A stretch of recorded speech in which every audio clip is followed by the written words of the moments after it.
สำเนี้ยก็พอก้อยแล้วมาเลือกต่ออีกแง่กุ้งออกซะก่อนเนี่ยกุ้งกับปลาซิวออกอีกก่อนพี่น้องสวัสดีอีกรอบด้วยจ้าสกุลเนี่ยหาอยู่หากินอยู่บนมือจ้ะแล่นไต่แล่นเนื้อหาแนวนั้นแล้วก็มากินแนวนี้ ไปหากบไม่มากินตำบักหุ่งแต่ว่ามื้อนี้มาสอนตอนแรกเนี่ยก็จะได้กินกุ้งกับซิ่วดูจ้านัดกันกับอาร์ตี้กับตุยมากินข้าวแรงนำกันจะมาเลือกซะก่อนนะพี่น้องนะคะเนี่ยใส่ก้อยใส่กันเลยทั้งกุ้งทั้งซิวนะ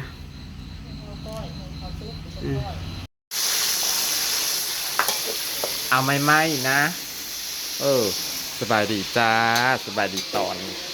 แรงๆจ้าพี่น้องจ้าอยู่ดีตลาดปลาสุดเศร้าจิตซีรีโอพี่น้องเอาไปแล้วเอาไม่นะเจฟนะจ้าเอาไม่นะเอาไม่ใช่ไหมใช่เอาแบบว่ายังไงแบบเอาไม่แซ่บแท้แน่นอน ทางนี้กำลังสิก้อยกุ้งกับปลาซิวนะจ๊ะใส่มะกอกพี่น้องจ้าจากเพิ่นได้มะกอกมาจากทางใดพอจังหวัดจุกเลยนี่ออกมานี่จ้าก้อยสนามอเจาะอเจาะวัสันหมออเจาะจ้าจังขวพี่น้องบริกินดิบแต่ยังใดพี่น้องจ้าทางนั้นเพิ่นกำลังทอดซีนรอดซีนแห้งจะกินดิบอยู่บ้านน้ำกินดิบบ่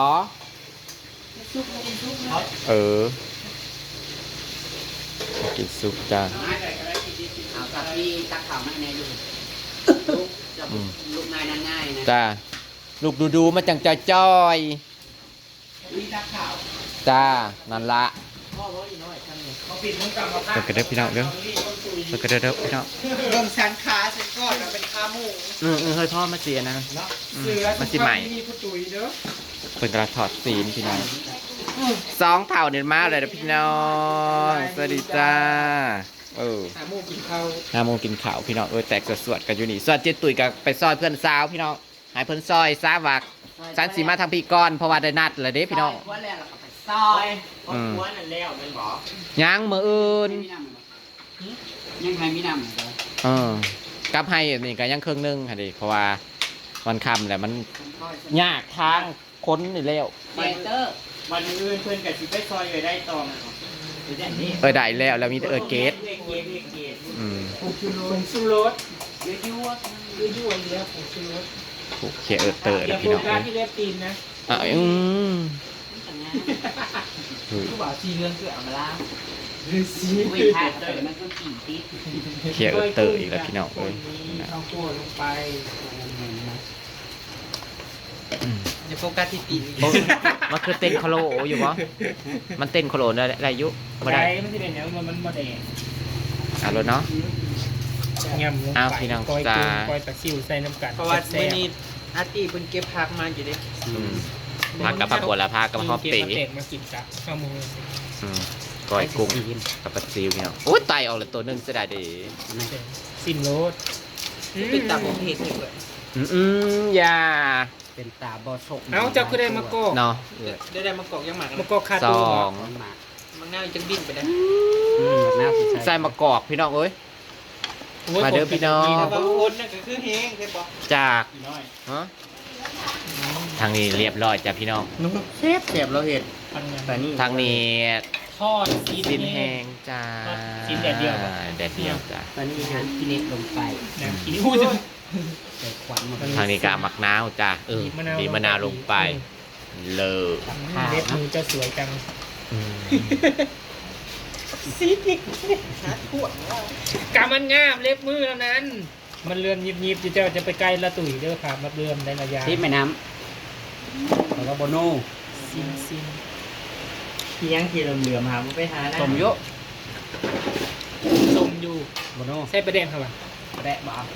ไปตะได้ตัวนี้ตะได้ที่เม้นบ่ มันประเด็นธรรมดาเท่านั้น แดงนี่ละใส่เม็ดก็ใส่ ก้อย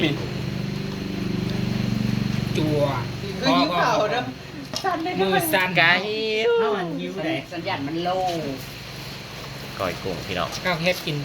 กินซุปด้วยข้าวประเทศกินดิบ บ่เอาแต่ว่า เสียงคนได้พี่น้องอันนี้บริเวณเสียงอีหยังได้นี่ บ่ นะ เอาดิบแต่ว่า บ่เอาซุป ถ้าว่าเราสิขัวแล้วจังสิก้อยโอ้ยสิขัวแล้วจังสิใส่ผัก กลัว มา เลย สิตัดเข่ามือ อะไรเด้ซิมหรือไหมขัวอะไรได้จ้ะ จ้าฮอดวันที่ดึงเลยโอ้ยผลอันตรายพี่น้อง เพราะอะไรก็สิลวกโอ้ยสิลวก เอาไปกวาดโอ้ให้แล้วเปิดกำลังขัวพี่น้องจ้า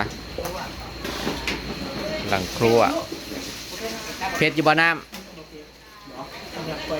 เอาหมักร้ออยู่กันเอาที่หลอกกัน ำรอบ่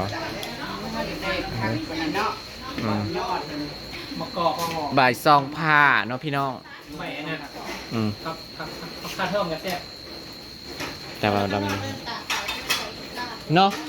เมื่อยเลยล้างตากข่าวนะ หน้าตาแล้วมีมองตาของพวงใหญ่ๆเนาะเขาเป็นแบบนั้นนะครับว่า โอ้ยข้าวคอยมันฮาวเลยโอ้ข้าจางล่มเลยเข้ากับพ่อแล้วคุณพ่อจนเบื่อ หอมเลยพี่น้องหอมเลยหอมเตยแดงยินหินพี่น้องเอ้ย ข้าวกับบัตต้าหลายตอนล่าง สอนก็สอนแบบฟ้าเอ้ยแล่นสอนพอสิรอบ่ได้ขึ้นบ่ได้นะครับแยงมันคันบ่แยงมันบ่นั่นเด้ ไอ้หน้าตัวเก่านะ คือลายเลย ไอ้มันบอกว่าแยง มันไปใส่มันคือหมากมันบดจูดินบดจักบักแยงนะ มันเบาเลยมันจอมพ่อแยงในน้ำ ชวนน้ำซื้อแยงมันกับว่าบ่อะไรกันเนี่ย ไม่เหนื่อยนะมันตีเหนื่อยนะปู บอ มีอยู่ขนาด มัน นี้ ปล่อยลงน้ ปลูกตาซีอยู่นะ ำกระซิวนะเสี่ยวมองมาย่าง หอมนี่รอพี่น้อง มองกระซิ่วครับ กำลังโพดจ่าหมอกำลังโพดพี่น้องโอ้ปลาดู ก็ปลาซิวกับกุ้งปนกันครับปลาซิวในน้องในหน้ากับเป็นเกมตูในพายนี่เป็นเกม ย่างในหนองห้างก็ปิดกันเกม บอน้องสัมภาระเป็นนะ หนองเพื่อนไม่ได้กินจะถือ บอกเคยสอน เพราะว่ามันบอกเคยสอน มีแต่ข้าวรักสอน เรามาเล่าฟังมันบอก แล้วเขามาเล่าให้ฟังว่ามันบ่เป็น คุณเนี่ยชุ่มเป็นเพียวมาก อันไหนอีไรนี่ยังว่าลืม ในสายเลยในสายเลยกระโปรงในสายอบเป็ดนั่นอุ่นอีนั่นวะนะกำลังกลัวพี่น้องเอ้ยนี่จะมาพักทองอีกละสี่หามือนี่แล้วพี่น้องมาอยู่นี่นะ เลขแล้วก็ ดูสิ โอ้ยคนสุดเละปลาซิวเฮา ขยะเสีย เขาเทเฮาขวบแบบบ่อนะซิมดู เป็นดูสิเป็นยังไง จากบัตรกินมันนี่มันจ่างนะครับซากินนะเฮานะพอดี บ่แล้วคันเฮาเฮ็ดนัวไว้แล้วมันประกวดให้กะทิเค็ม นี่จ้า ผักหอมกำลัง ทางนั้นเพิ่นกำลังสีอุ่นนั่นอบเป็ดเบาเอื้อเบาน้ำจ้าเพราะว่าเพิ่นขาด2โตเพิ่นว่าสิได้สลองอันข้าวไหม้เพิ่นบ่ได้เกี่ยวซองมื้อนี้นะพี่น้องบ่ได้ดูดบ่ได้เกี่ยว ดีไรนะ มื้ออื่นอีกแล้วก็จักสิได้เกี่ยวจักหยัง มือเขาขาเป็นอยู่ยักษ์อาร์ต มื้ออื่นนะเบิดแล้ว ซื้อใกล้ไม่แคบบัตรนี้นั่นเอา ใกล้กระเบิดดิ ใกล้เบิร์ดแบบตัวเองนะ ชื่อแบบนี้ ซื้อบาท เจี๊ยบเป็ดซ้อมเกยเขาบอกว่าปันต่อสำนัก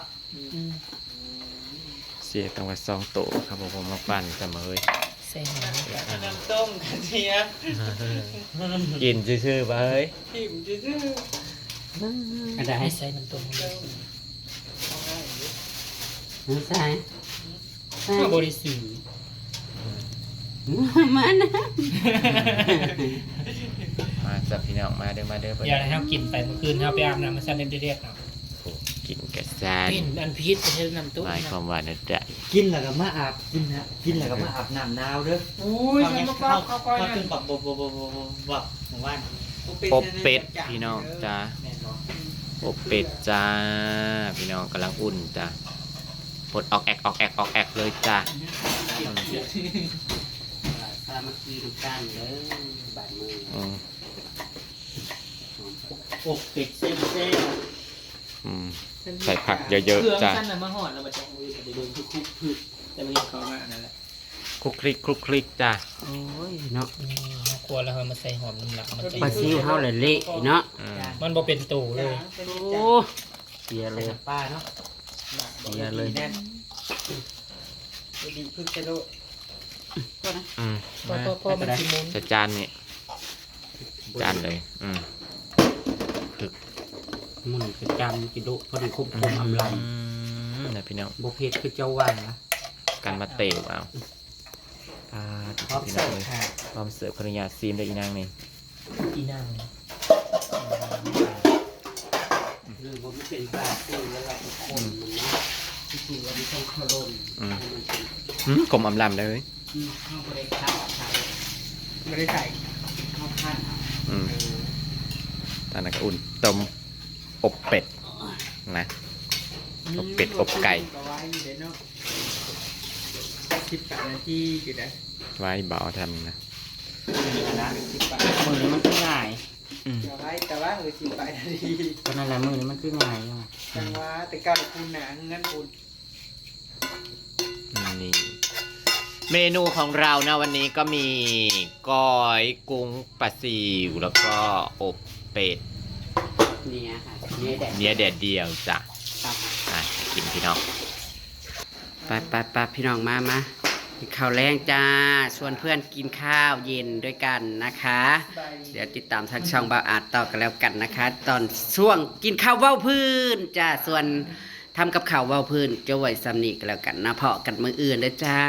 ล่อรถเกี่ยวมืออื่นสิได้ล่ออีกบ่เนาะ2 เท่าพอดีพี่น้องเอ้ยเลยบ่ได้ลุ้น ก็สิยกเลิกแล้ว ตัดเลยจ้าตัดเป็นหมู่กันเลยเฮ้ยแข่งกันไปละค่ะสวัสดี บอกพี่คือมากง่ายที่จะสิกาขิง กล้าแต่ว่าเฮ้ย ยังจะบอกกา